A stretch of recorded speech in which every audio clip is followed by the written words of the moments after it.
사랑하는 형제, 자매 여러분, 오늘은 충격적인 사실 하나를 전하고자 합니다. 우리 대부분이 하나님의 뜻을 찾는 방법을 완전히 잘못 알고 있습니다. 그럼 내 삶에서 하나님의 뜻을 어떻게 분별할까요? 여러분, 혹시 이런 고민해 보신 적 있나요?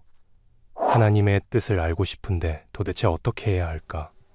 혹은 내가 지금 가고 있는 길이 하나님이 원하시는 길이 맞을까? 많은 성도들이 평생을 신앙생활 하면서도 하나님의 뜻을 분별하는 방법을 정확히 알지 못한 채 살아갑니다. 그런데 문제는 우리가 하나님의 뜻을 놓치면 아무리 열심히 신앙생활을 해도 엉뚱한 방향으로 가고 있을 수 있다는 것입니다. 성경 속에서도 수많은 사람들이 하나님의 뜻을 잘못 이해하고 실수를 저질렀습니다. 오늘 이 시간, 우리가 흔히 알고 있는 하나님의 뜻에 대한 오해를 바로잡고 성경이 가르치는 하나님의 뜻을 분별하는 확실한 방법을 알려드리겠습니다. 이 영상을 끝까지 보신다면 여러분의 신앙생활이 완전히 달라질 것입니다. 이제 시작하겠습니다. 1부, 우리가 흔히 아는 하나님의 뜻에 대한 오해. 많은 사람들이 하나님의 뜻을 구할 때 특별한 사인을 찾습니다. 하나님, 이 길이 맞다면 비를 멈추게 해주세요. 혹은 이 사람이 내 배우자가 맞다면 오늘 아침에 먼저 연락이 오게 해주세요. 이런 식으로 하나님께서 눈에 보이는 확실한 신호를 주시길 바라죠. 하지만 하나님은 항상 이런 방식으로 말씀하시지는 않았습니다. 예를 들어 기드온 이야기를 볼까요? 기드온은 미디안 군대의 압제 속에서 고통받던 사람이었습니다.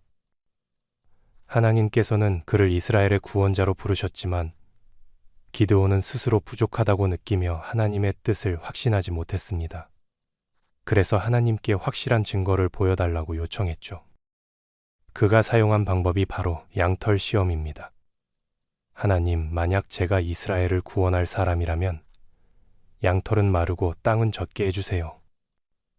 그런데 여기서 끝난 게 아닙니다. 기드온은 다시 하나님께 요청합니다. 이번에는 반대로 해주세요. 양털은 젖고 땅은 마르게 해주세요. 왜 그는 한 번의 사인을 받고도 다시 확인하려 했을까요? 그것은 믿음이 부족했기 때문입니다. 기드온은 하나님의 직접적인 말씀을 들었음에도 불구하고 두려워했습니다. 그래서 계속해서 증거를 찾았던 것입니다. 하지만 여기서 중요한 점은 하나님께서 처음부터 너는 큰 용사다, 내가 너와 함께 하겠다라고 이미 말씀하셨다는 것입니다. 믿음이 있는 사람은 눈에 보이는 증거가 아니라 하나님의 말씀 자체를 신뢰하는 사람입니다. 또 다른 오해는 내 감정이 하나님의 뜻이라는 착각입니다. 왠지 이게 하나님 뜻인 것 같아. 마음이 평안하니까 하나님이 허락하신 것 같아. 하지만 예레미야 17장 9절에서는 이렇게 경고합니다. 만물보다 거짓되고 심히 부패한 것은 마음이라 누가 능히 이를 알리요. 우리의 감정은 변덕스럽고 우리의 죄성 때문에 왜곡될 수 있습니다. 그렇다면 무엇을 기준으로 하나님의 뜻을 분별해야 할까요? 바로 성경의 진리입니다. 우리가 결정해야 할 순간이 왔을 때 그것이 성경이 말하는 원칙과 부합하는가를 먼저 살펴봐야 합니다. 예를 들어 정직, 사랑, 용서, 섬김과 같은 성경적 가치에 어긋난다면 그것은 하나님의 뜻이 아닙니다. 반면 성경에서 강조하는 원칙과 일치하는 결정이라면 하나님께서 기뻐하시는 응답일 가능성이 높습니다. 2부, 성경이 말하는 하나님의 뜻을 분별하는 방법. 하나님의 뜻을 분별하는 핵심은 이미 우리에게 주어진 하나님의 말씀을 따르는 것입니다. 특별한 표적이나 감정이 아닌 성경과 하나님의 성품을 기준으로 판단해야 합니다. 첫째, 하나님의 뜻은 성경에 기록되어 있다. 주의 말씀은 내 발의 등이요 내 길의 빛이니이다. 성경은 단순한 종교 서적이 아니라 우리를 인도하는 하나님의 지침서입니다. 우리가 성경을 연구하고 묵상할 때 하나님의 뜻이 무엇인지 분명히 알 수 있습니다. 많은 사람들이 하나님의 뜻을 기적이나 환사에서 찾으려 하지만 성경이야말로 하나님께서 우리에게 주신 가장 확실한 길잡이입니다. 둘째, 기도를 통해 하나님의 뜻을 구해야 한다. 너희 중에 누구든지 지혜가 부족하거든 모든 사람에게 후히 주시고 꾸짖지 아니하시는 하나님께 구하라. 그리하면 주시리라. 기도는 하나님과의 대화입니다. 우리가 하나님께 우리의 고민을 솔직히 아뢰고 그분의 응답을 기다릴 때 하나님께서는 우리의 마음을 열어주시고 바른 선택을 할 수 있도록 도와주십니다. 셋째, 환경을 통해 하나님의 뜻을 확인할 수 있다. 사도 바울이 아시아에서 복음을 전하려 했지만 성령께서 막으셨던 사건, 사도행전 16장 6절을 기억하시나요? 성령이 아시아에서 말씀을 전하지 못하게 하시거늘 부르기아와 갈라디아 땅으로 다녀가 무시아 앞에 이르러 비두니아로 가져가 애쓰되 예수의 영이 허락지 아니하시는지라. 하나님께서는 때로 우리의 길을 막기도 하시고 열어주시기도 하십니다. 하지만 중요한 것은 환경만으로 결정을 내리는 것이 아니라 그것이 성경과 일치하는지도 함께 고려해야 한다는 점입니다. 넷째, 믿음의 공동체를 통해 분별할 수 있다. 잠언 11장 14절. 지략이 없으면 백성이 망하여도 지략이 많으면 평안을 누리느니라. 경건한 신앙의 선배들에게 조언을 구하는 것은 매우 중요합니다. 우리의 생각이 틀릴 수도 있기 때문에 믿음의 공동체와 함께 기도하고 의견을 나누는 것이 필요합니다. 3부. 하나님의 뜻을 분별하는 실제 적용 방법. 나이가 들수록 친구가 줄어드는 것 같을 때, 주변에 나 혼자만 신앙을 지키고 있다고 느껴질 때, 우리는 나이가 들면서 친구가 점점 줄어드는 경험을 합니다. 직장, 가정, 바쁜 일정 속에서 신앙적인 교제를 지속하는 것이 어렵게 느껴질 수도 있습니다. 하지만 성경은 믿음의 공동체 안에서 서로를 격려하라고 말합니다. 히브리서 10장 25절. 어떤 사람들의 습관처럼 우리는 모이기를 그만하지 말고 서로 격려하여 그날이 가까워오는 것을 볼수록 더욱 힘써 모입시다.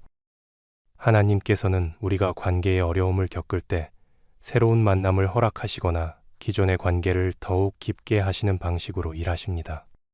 또한 때로는 우리 주변에 신앙을 함께 나눌 사람이 없다고 느낄 때가 있습니다.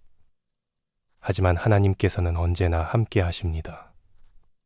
엘리야도 혼자라고 생각했지만 하나님은 그에게 7,000명의 신실한 자들이 남아있다고 말씀하셨습니다. 열왕기상 19장 18절. 그러나 내가 이스라엘 가운데 7,000인을 남기리니 다 무릎을 바알에게 꿇지 아니하고 다 그 입을 바알에게 맞추지 아니한 자니라. 하나님을 신뢰하며 우리의 삶을 그분께 맡길 때 우리는 외롭지 않음을 깨닫게 될 것입니다. 하나님의 뜻을 분별하는 것은 단순한 감정이나 표적을 찾는 것이 아닙니다. 성경 말씀을 기준으로 기도와 공동체 안에서 하나님의 뜻을 찾을 때 우리는 바른 길로 나아갈 수 있습니다. 하나님께서는 우리에게 완전한 지침을 주셨습니다. 우리의 욕심과 감정이 아니라 하나님의 뜻에 따라 살아갈 때 우리는 참된 평안을 누릴 수 있습니다. 사랑하는 하나님 아버지, 오늘도 저희를 사랑하시고 인도하시는 주님의 은혜에 감사를 드립니다. 주님, 우리는 종종 삶의 길을 찾는데 어려움을 겪고 주님의 뜻이 무엇인지 고민하며 방황할 때가 많습니다. 우리의 생각과 감정이 흔들릴 때, 분명한 방향을 알지 못해 답답할 때, 우리를 바른 길로 인도하시는 주님의 뜻을 구합니다. 저희가 흔히 범하는 실수를 용서하여 주옵소서. 눈에 보이는 표적을 찾으며 감정에 의존하여 주님의 뜻을 오해했던 우리의 연약함을 회개합니다. 주님께서 이미 말씀을 통해 저희에게 길을 보여주셨건만 우리는 때로 그것을 잊고 자신의 방법대로 판단하곤 합니다. 우리의 눈을 열어주시고 마음을 새롭게 하여 주옵소서. 주님의 말씀을 붙잡게 하소서. 주의 말씀은 내 발의 등이요 내 길의 빛이니다 라고 하셨듯이 하나님의 말씀을 통해 저희가 바른 길을 찾게 하시고 어떤 결정 앞에서도 주님의 뜻을 구하는 삶이 되게 하옵소서. 저희가 기도로 주님과 더욱 가까워지게 하소서. 자기 뜻을 이루려는 기도가 아니라 주님의 뜻을 깨닫고 순종하는 기도를 하게 하옵소서. 너희 중에 누구든지 지혜가 부족하거든 하나님께 구하라 하신 말씀처럼 우리가 언제나 주님께 지혜를 구하고 주님의 인도하심을 신뢰하는 자들이 되게 하옵소서. 우리의 환경을 통해 주님의 뜻을 깨닫게 하시고 믿음의 공동체 안에서 바른 결정을 하게 하소서. 사도 바울이 아시아에서 길이 막혔을 때처럼 때로는 우리의 길이 막히는 순간에도 하나님의 더 크신 계획을 신뢰하게 하옵소서. 혼자 신앙을 지키기 어려운 순간이 올지라도 주님께서 늘 함께 하시고 우리에게 필요한 믿음의 동력자들을 허락하심을 믿게 하옵소서. 주님, 저희의 삶을 온전히 맡깁니다. 저희의 욕심과 두려움이 아니라 오직 주님의 뜻대로 살아가기를 원합니다. 오늘도 주님과 동행하는 삶을 살게 하시고 모든 결정과 선택 속에서 주님의 뜻을 따르는 지혜를 허락하여 주옵소서. 예수님의 이름으로 기도드립니다. 아멘.